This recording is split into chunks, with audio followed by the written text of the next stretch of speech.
Well, time is almost up for thousands of families who have been depending on the federal eviction moratorium to stay in their homes. The measure will officially end in 4 days.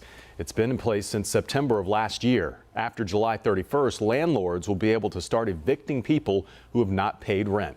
WCNC Charlotte's Lana Harris joins us live.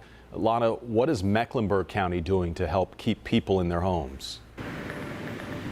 Well, you know what? This moratorium has been extended several times, and last month the CDC said that this extension would be it, and they are holding through to that. But the county does not want people to panic. There is a program that would not only pay renters owed rent, but pay 3 months forward if they qualify.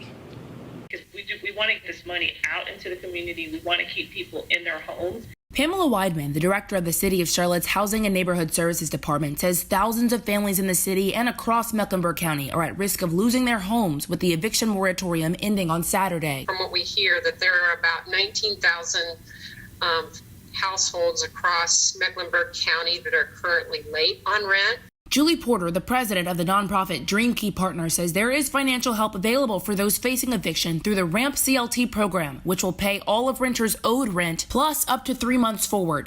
And we're going to be helping those most in need and who have a serious eviction crisis first. Porter says the first priority will go to people who have an eviction notice and a court date within 90 days, with the application process taking about 4 weeks.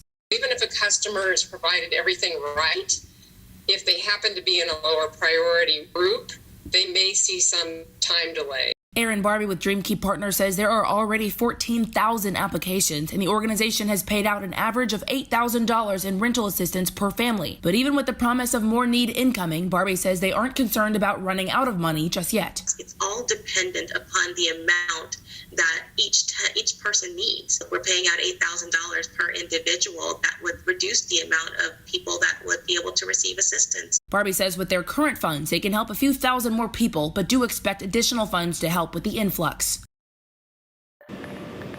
Now, Porter says that they have hired extra staff to help with the influx of applications they may get. They also plan to do application in-persons to help people in person with those applications if they can't make the website work or get people on the phone, because they do want to get people to stay inside their homes.